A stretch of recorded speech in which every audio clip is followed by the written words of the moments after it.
Hello दोस्तों, welcome back to the channel the students corner. तो जैसा कि हमने बोला था कि हम एमपी टेट के लिए मैथ्स की शुरुआत कर रहे हैं। एमपी टेट वर्ग 2 ये हमें केवीएस में और अदर एग्जाम्स में भी काम आएगा। ठीक है, तो हम शुरुआत करते हैं पहले चैप्टर से जो कि हमारे सिलेबस में है, और वो है नंबर सिस्टम।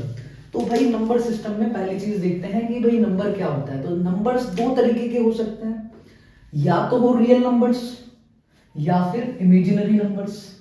अब देखो हमें क्या पढ़ना है, हमारे जो सिलेबस में होता है या जिस पे हमें ज्यादा मेहनत करनी है वो है रियल नंबर्स। पहले हम देख लेते हैं इमेजिनरी नंबर्स क्या है।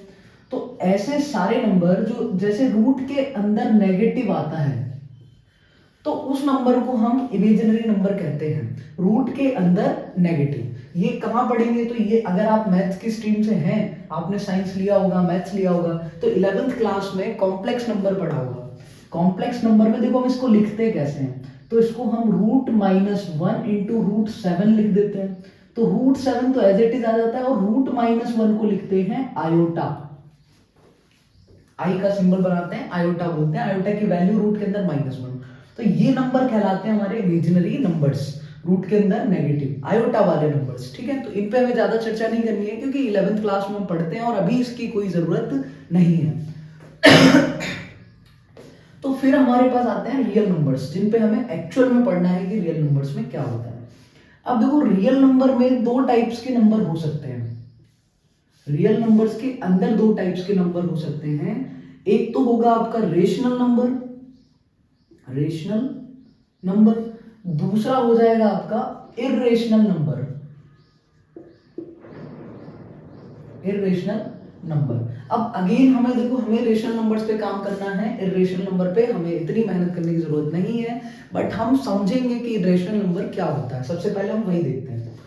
अब देखो इरेशनल नंबर की बात अगर बात करें, तो देखो रेशनल की बात तो ये हो गई कि जिसको भी हम p/q फॉर्म में लिख सकें वो रेशनल नंबर्स कहलाते हैं। अच्छा एक चीज और, यहाँ पे जो q है, जो डिनोमिनेटर है, वो जीरो नहीं होना चाहिए, क्योंकि अगर ये जीरो हुआ तो 1/0 क्या होता है? इन्फिनिटी। सो दैट मीन्स ये जीरो, नीचे वाला नंबर जीरो नहीं होना चाहिए, क्योंकि मान लो 1/0 है तो ये तो इन्फिनिटी हो जाता है, दैट मीन्स नॉट डिफाइंड। ठीक है, तो ये जीरो नहीं होना चाहिए। फिर इरेशनल क्या है? तो वो सारे नंबर्स जिनको हम p/q की फॉर्म में ना लिख सके, वो नंबर जिनको हम p/q की फॉर्म में ना लिख सके वो कहलाते हैं हमारे पास इरेशनल नंबर्स। मतलब जिनको हम फ्रैक्शंस में रिप्रेजेंट नहीं कर सकते। p/q मींस फ्रैक्शन ही होता है।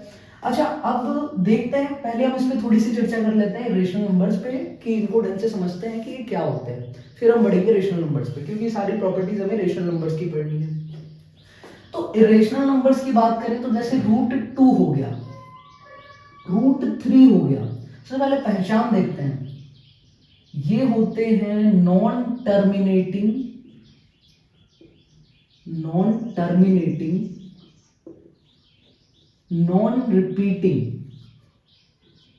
Non terminating, non repeating. ऐसे नंबर जब हम दो नंबर्स को डिवाइड करते हैं जो फ्रैक्शन में हैं, और वो डिवाइड भी नहीं हो रहे हैं पूरी तरीके से, एंड भी नहीं हो रहे हैं, टर्मिनेट मीन्स उनका डिवीजन खत्म भी नहीं हो रहा है, और नंबर्स में कोई पैटर्न भी नहीं बन रहा। सपोज हम पाई की बात करते हैं एग्जांपल के लिए, तो पाई को हम लिखते हैं 22/7। ये इसकी नियरेस्ट वैल्यू है, एग्जैक्ट वैल्यू नहीं है। तो आप देखो ये 22/7 को समझने की कोशिश हम करते हैं। तो हम 27 से हम 22 को डिवाइड करके देख लेते हैं। 7×3 = 21। देखो ये हम बिल्कुल बेसिक से शुरुआत करेंगे कि नंबर्स क्या होते हैं, कौन से रियल नंबर हैं, कौन से इमेजिनरी नंबर्स हैं, इसको नहीं पढ़ना है। हम पूरी प्रॉपर्टीज रियल नंबर्स की पढ़ेंगे। तो इनके अंदर दो टाइप्स के नंबर होते हैं, रेशनल और इरेशनल। तो हम अभी रेशनल को समझ रहे हैं, फिर रियल नंबर, फिर देखो रेशनल की बात होगी तो इंटीजर्स आएंगे, नेचुरल नंबर्स आएंगे, सारे नंबर्स हम एक एक करके बेसिक से पढ़ेंगे, ताकि जिसके बेसिक्स क्लियर नहीं है तो वो बेसिक्स भी समझे, और फिर उसके बाद धीरे धीरे लेवल को एडवांस करेंगे। तो 7×3 = 21, यहां से अपने पास बचता है 1। अब अगेन देखो यहाँ पे हमने डेसिमल लगाया, और यहाँ पे क्या लगा लेते हैं हम? 0, क्योंकि डिवाइड नहीं हो रहा था, तो यहाँ पे हमने डेसिमल लगा लिया। 7×1 = 7, अगेन क्या बचा? 3। फिर क्योंकि एक डेसिमल है तो हम एक 0 पुट कर सकते हैं, तो 7×4 क्या होगा? 28। फिर से क्या बचा हमारे पास? 2। मैं ऊपर लिखे ले रहा हूँ, 3.14 हो चुका है। अब फिर हमने 0 लगाया तो अब 7 2 क्या हो जाएगा 14। अब क्या बचा 6। अब 6 बचा तो फिर से हमने 0 लगाया, 7 8 56। अब क्या बचा 4। 4 बचा तो फिर 0 लगाया तो 7 5 35।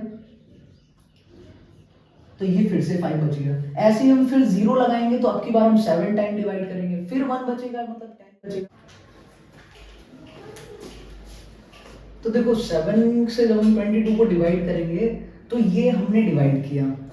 अब हमारे पास क्या है 1 4 2 8 5 8 7, यहाँ तक हमने पढ़ लिया था। लाइट चली गई थी तो उसकी वजह से थोड़ा सा इशू हो गया। 49 जब हमने डिवाइड किया तो अब हमारे पास बच रहा है 1 बचेगा तो हमने फिर से क्या किया 0 लगाया, फिर डिवाइड किया तो 7 बन गया, वापस से क्या आ गया 7, फिर से 3 आया, फिर 0 लगाया, 7 4 28, फिर 2 बचा, फिर 0 लगाया 20 हो गया, 7 2 14। तो ये तो रिपीट हो रहा है। देखो 1 4 2 8 5 7, 1 4 2 8 5 7, इसके बाद फिर से 1 4 2 और फिर आगे क्योंकि 20 है फिर 14 आएगा, फिर 60 होगा, 60 होगा तो फिर हम क्या करेंगे फिर 8 टाइम्स मल्टीप्लाई करेंगे, 56 आएगा। तो ये तो रिपीट हो रहा है, ये तो रिपीट हो रहा है। तो इसका मतलब क्या हो गया भाई, ये तो क्या होगा, ये हम लिखने की कोशिश करते हैं नंबर कैसा हो गया 22/7 जो हमने सॉल्व करके देखा तो ये तो आ रहा है 3.142857 और उसके बाद रिपीट हो रहा है, मतलब नॉन टर्मिनेटिंग तो है, नॉन टर्मिनेटिंग तो है बट नॉन रिपीटिंग नहीं है, रिपीटिंग नंबर है, रिपीट हो रहा है, एक पैटर्न बन रहा है फिक्स। तो ये कैसा होगा 22/7 जो होगा वो रेशनल नंबर होगा। कैसा नंबर होगा, रेशनल नंबर, क्योंकि देखो नॉन टर्मिनेटिंग जरूर है, खत्म जरूर नहीं हो रहा, लेकिन एक पैटर्न बन रहा है जो कि इसको रिपीट हो रहा है, तो फिर ये तो रेशनल नंबर होगा, क्योंकि नॉन टर्मिनेटिंग और नॉन रिपीटिंग ऐसा बनता कि कोई पैटर्न बनता ही ना, रिपीट होते ही ना, ठीक है ना। तो उसको हम कह सकते थे क्या, कौन सा number, irrational number. But 22/7 is a rational number. ये पाई की एग्जैक्ट वैल्यू नहीं होती है, ये पाई की नियरेस्ट वैल्यू होती है, अप्रोक्सीमेट वैल्यू होती है, ठीक है। बट एक चीज ध्यान रखना, जो पाई है, pi is an irrational number, pi is an irrational number, ठीक है। बट इसकी नियरेस्ट वैल्यू 22/7 है, विच इज हमने प्रूव करके देख लिया कि ये कैसी है, ये रेशनल नंबर है क्योंकि नॉन टर्मिनेटिंग है बट रिपीटिंग भी है, ओके। तो होप आप लोगों को रेशनल और इरेशनल का कॉन्सेप्ट क्लियर हो गया होगा, तो आप नोट कीजिए, फिर हम बढ़ते हैं आगे। बात करेंगे टाइप्स ऑफ नंबर्स की। तो देखो टाइप्स ऑफ नंबर में देखो हमने बात करी इरेशनल, रेशनल, इरेशनल को ढंग से समझ लिया हमने। अब बाकी के जितने भी नंबर्स हैं वो सारे रेशनल हैं, हमें रेशनल पे सारे ऑपरेशंस करने हैं, क्योंकि रेशनल में नेचुरल नंबर्स आते हैं, होल नंबर्स आते हैं, आपके पास इंटीजर्स आते हैं, प्राइम नंबर्स आते हैं, कंपोजिट नंबर्स आते हैं, जितनी भी चीजें हैं वो सब जो इरेशनल नहीं है वो सारी रेशनल है। तो हम रेशनल के सारे पार्ट्स ही पढ़ रहे हैं। अब देखो रेशनल्स के, देखो टाइप्स ऑफ नंबर्स की बात करते हैं, तो हमारे पास ढेर सारे टाइप्स होते हैं, हम एक एक करके सारे डिस्कस करेंगे। जैसे हमारे पास आते हैं नेचुरल नंबर्स। कौन से नंबर्स, नेचुरल नंबर्स, ठीक है। तो समझते हैं नेचुरल नंबर क्या होते हैं। देखो सारे नंबर्स, इनको हम n से डिनोट करते हैं, सारे नंबर जो 1 से लेके स्टार्ट होते हैं, 1 2 3 4 एंड सो ऑन, मतलब अप टू इंफिनिटी, ये सारे नंबर्स क्या कहलाते हैं हमारे पास, नेचुरल नंबर्स। मतलब सारे पॉजिटिव नंबर्स होने चाहिए और 1 से स्टार्ट होने चाहिए, तो ये सारे क्या कहलाते हैं हमारे पास, नेचुरल नंबर्स। नाउ अगली चीज समझते हैं कि होल नंबर्स क्या होते हैं। तो होल नंबर्स देखो, बस सारे नेचुरल नंबर हम क्या करेंगे, हम 0 प्लस n लिखेंगे इनको। n का मतलब नेचुरल नंबर्स। अब नेचुरल नंबर 1 से स्टार्ट हो रहे थे, तो इसमें हमें सिर्फ 0 और ऐड करना है, तो वो सारे नंबर्स क्या कहलाते हैं, whole numbers. That means 0 1 2 3 4 and so on, ठीक है। तो होप समझ में आया होगा, नेचुरल नंबर जो 1 से स्टार्ट होते हैं और होल नंबर्स जो 0 से स्टार्ट होते हैं, बाकी दोनों सेम रहते हैं, 1 से स्टार्ट होकर अप टू इनफाइनाइट।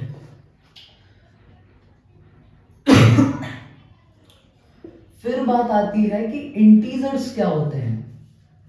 तो देखो इसको हम z से डिनोट करते हैं, कई लोग इसको i से भी डिनोट करते हैं। अब इंटीजर होता क्या है, तो ये सारे पॉजिटिव नंबर्स थे, बट इंटीजर नेगेटिव भी हो सकते हैं। इंटीजर का मीन्स है जैसे कोई नंबर सपोज 2 है, 4 है, -2 है, 6 है, 8 है, डेसिमल्स में नहीं होना चाहिए। फ्रैक्शन ये जो नंबर है वो डेसिमल में नहीं होना चाहिए, पूरे पूरे नंबर रहने चाहिए हमारे पास, ठीक है, डेसिमल नहीं होना चाहिए। तो ये सारे नंबर्स क्या कहलाते हैं हमारे पास, इंटीजर्स। तो अब इंटीजर्स में नेगेटिव भी आते हैं, तो हम क्या करेंगे, डैश डैश डैश, जैसे -3 हो गया, -2 हो गया, -1 हो गया। 0 इज ऑल्सो इंटीजर, ध्यान रखना, 0 को भी हम इंटीजर कहते हैं। 1 हो गया, 2 हो गया, एंड सो ऑन। मतलब सारे नंबर्स, सिर्फ डेसिमल के नंबर नहीं आएंगे, बीच के नंबर्स नहीं आएंगे, सीधा सीधा नंबर आएगा 3 2 1 0 -3 -2। तो माइनस इंफिनिटी से लेके प्लस इंफिनिटी तक के सारे नंबर्स जो हैं वो हमारे पास ऐसे नंबर्स इंटीजर्स कहलाते हैं। इसको हम z से या i से डिनोट करते हैं। 0 इज ऑल्सो इंटीजर, ध्यान रखना, ठीक है। तो हमने नेचुरल नंबर समझ लिया, हमने होल नंबर समझ लिया, हमने इंटीजर्स समझ लिया। टाइप हम देखेंगे कि what are even numbers.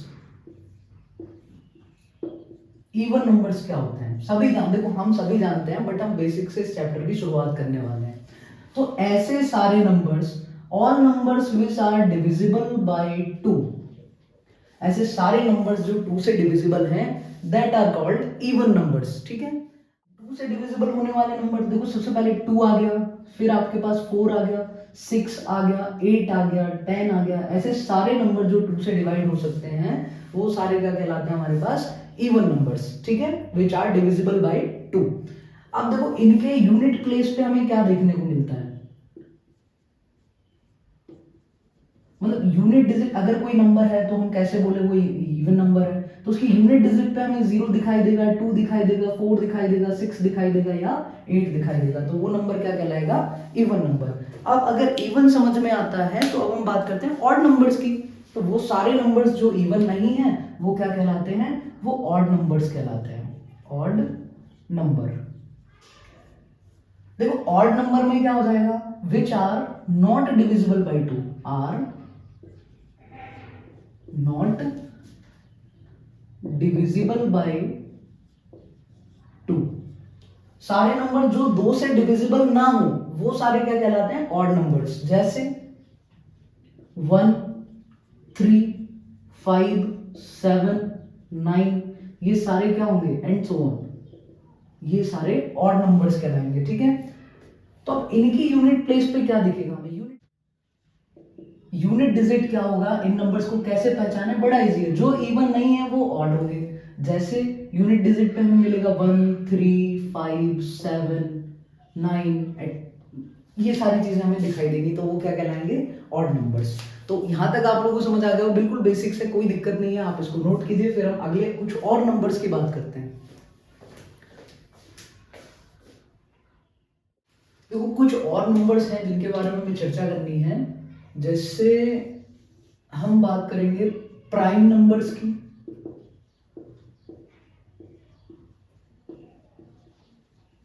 What are prime numbers, तो देखो बड़ा इजी है, ऐसे सारे नंबर्स जो सिर्फ और सिर्फ खुद से डिवाइड हो, ऐसे सारे नंबर्स जो या तो खुद से डिवाइड हो या फिर 1 से डिवाइड हो, इनके अलावा उनका कोई भी फैक्टर नहीं होना चाहिए,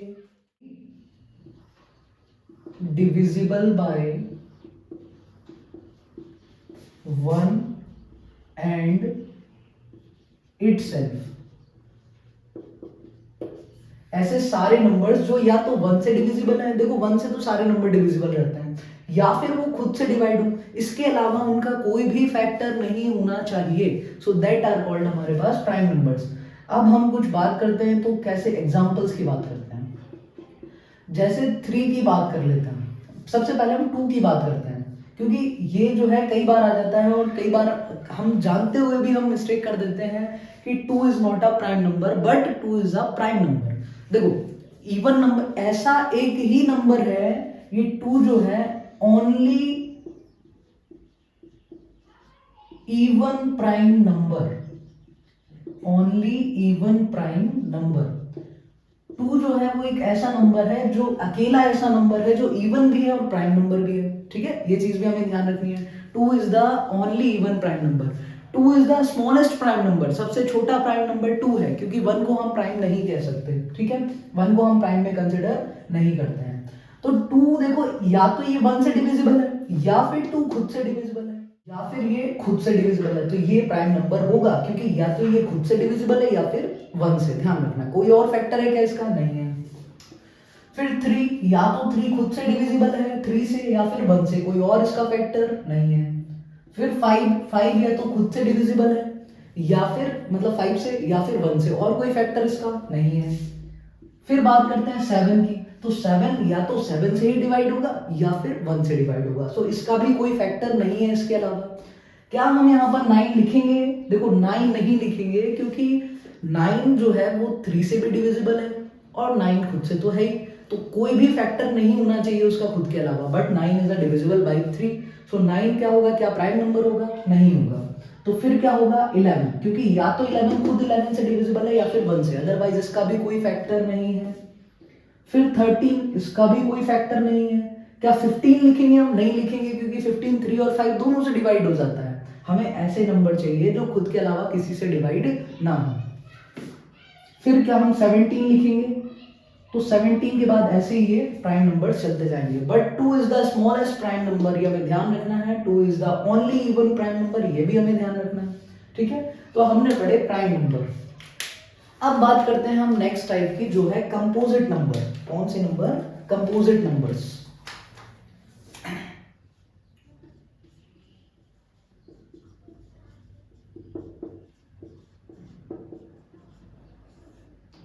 कंपोजिट नंबर्स, तो भाई ऐसे सारे नंबर जो प्राइम नंबर नहीं है वो क्या कहलाते हैं? वो कंपोजिट नंबर्स कहलाते हैं। मतलब ये जो है इनके फैक्टर्स होंगे numbers which are not prime numbers, ठीक है। अब देखो हिंदी मीडियम वाले भी पढ़ सकते हैं, क्योंकि पूरा हम हिंदी में ही एक्सप्लेन करते हैं, तो ये दोनों के लिए काम आ जाएगा। ऐसे सारे नंबर जो प्राइम नंबर नहीं है वो सारे कंपोजिट नंबर्स कहलाएंगे, जो खुद के अलावा किसी और से भी डिवाइड होते हो, जिनके फैक्टर्स होते हैं। एग्जाम्पल के तौर पे देखें अगर, जैसे 4, तो 4 खुद के अलावा 2 से भी डिवाइड होता है, तो इसका फैक्टर है या नहीं है? फैक्टर है, तो 4 इज अ कंपोजिट नंबर। फिर अगर हम बात करें 6 की, तो देखो 6 जो है वो 2 से भी डिवाइड होता है और 3 से भी, मतलब इसके फैक्टर्स हैं 2 एंड 3 खुद के अलावा भी। तो जिसके खुद के अलावा कोई फैक्टर नहीं है वो प्राइम, बट जिसके खुद के अलावा जो फैक्टर्स होते हैं तो वो कंपोजिट नंबर्स कहलाते हैं। वैसे हम बात करें 14 की, तो 14 के फैक्टर 2 भी है 7 भी है, तो ये भी एक कंपोजिट नंबर होगा। तो आप लोग को समझ में आ गया होगा प्राइम नंबर और कंपोजिट नंबर्स क्या होते हैं। तो एक चीज और पढ़ने वाले हैं हम कि को प्राइम नंबर्स क्या होते हैं, तो आप इसको नोट कर लीजिए, फिर हम पढ़ेंगे को प्राइम नंबर्स। देखो हम पढ़ने वाले हैं को प्राइम नंबर्स, को प्राइम नंबर्स, ठीक है। तो देखते हैं भाई को प्राइम नंबर्स क्या होते हैं। तो ये पेयर ऑफ नंबर होते हैं। क्या होते हैं? ये पेयर ऑफ नंबर्स होते हैं, पेयर ऑफ नंबर्स। दो नंबर्स जो है वो पेयर में आते हैं, फिर हमें देखना होता है कि वो को प्राइम है या फिर वो को प्राइम नहीं है। तो नंबर्स या number pair whose HCF is 1, ऐसे सारे पेयर नंबर्स के ऐसे सारे पेयर जिन दोनों का HCF 1 हो, दैट मीन्स उनका हाईएस्ट कॉमन फैक्टर 1 हो, 1 के अलावा कोई भी उनका सेम फैक्टर कॉमन फैक्टर उनका नहीं होना चाहिए। No common factor except 1। देखो 1 सभी का फैक्टर होता है, बट 1 के अलावा कोई भी उनका कॉमन फैक्टर नहीं होना चाहिए। एग्जांपल के लिए देखें, जैसे 7 और 9, तो इन दोनों का कोई भी सेम फैक्टर नहीं है। अगर हम HCF निकालेंगे तो क्योंकि कोई भी उनका कॉमन फैक्टर है ही नहीं, तो HCF कितना आएगा? 1। होप HCF आप लोगों को आता होगा, और नहीं आता है तो हम इस नंबर सीरीज में आगे HCF भी पढ़ने वाले हैं, ठीक है। HCF मतलब जैसे इनका कॉमन फैक्टर देखते हैं, हाईएस्ट कॉमन फैक्टर, बट 7 का फैक्टर क्या है? या तो 1 या 7। 9 के फैक्टर क्या है? या तो 3 या फिर खुद 9 या फिर 1। ठीक है, तो अब इन दोनों के कॉमन फैक्टर कौन से हैं? हाईएस्ट। कुछ भी कॉमन नहीं है, मात्र क्या कॉमन है? 1। सो इसका HCF कितना हो जाएगा? 1। कोई भी कॉमन, नाम से ही समझ में आता है, HCF हाईएस्ट कॉमन फैक्टर। तो सबसे बड़ा इनमें कोई कॉमन चीज है ही नहीं। देखो इनके फैक्टर्स कॉमन है क्या? नहीं है। तो 1 is the common. So HCF जिनका कोई भी कॉमन फैक्टर नहीं होता एक्सेप्ट 1, तो 1 सभी का कॉमन फैक्टर होता है। उसका HCF कितना आ गया? अदर एग्जांपल्स, और भी एग्जांपल्स देख सकते हैं, जैसे 8 और 9। देखो 8 के फैक्टर्स क्या हैं? 2, 4, ये सारे 8 के फैक्टर्स हैं, और खुद 8 भी है और 1 भी है। 9 की बात करें हम तो 1 है, 3 है, 9 है। सबसे बड़ा कॉमन फैक्टर क्या है? कुछ कॉमन है ही नहीं 1 के अलावा, तो इनका HCF भी क्या होगा? 1। तो ये भी क्या हो जाएंगे? को प्राइम नंबर। तो होप समझ में आ गया होगा। ऐसे दो नंबर पेयर, ऐसा नंबर पेयर जिनका HCF 1 आ जाए, जिनमें कोई भी कॉमन फैक्टर ना हो, no common factor, is called the coprime numbers. देखो जितने भी कॉन्जिक्यूटिव नंबर्स होते हैं, consecutive numbers are coprime numbers. जैसे 2, 3, 4, 5, 13, 14, 8, एटसेट्रा, और भी नंबर्स। कॉन्जिक्यूटिव मतलब ऐसे दो नंबर जो लगातार आते हों। तो वैसे दो नंबर्स जैसे 2, 3 हो गया, 4, 5 हो गया, 13, 14 हो गया, ये सारे के सारे को प्राइम नंबर्स होते हैं, क्योंकि इनका कोई भी कॉमन फैक्टर नहीं आता। जैसे हम बात करें 99 एंड 100, तो ये भी एक, क्योंकि ये कॉन्जिक्यूटिव नंबर्स हैं, तो ये को प्राइम नंबर होंगे।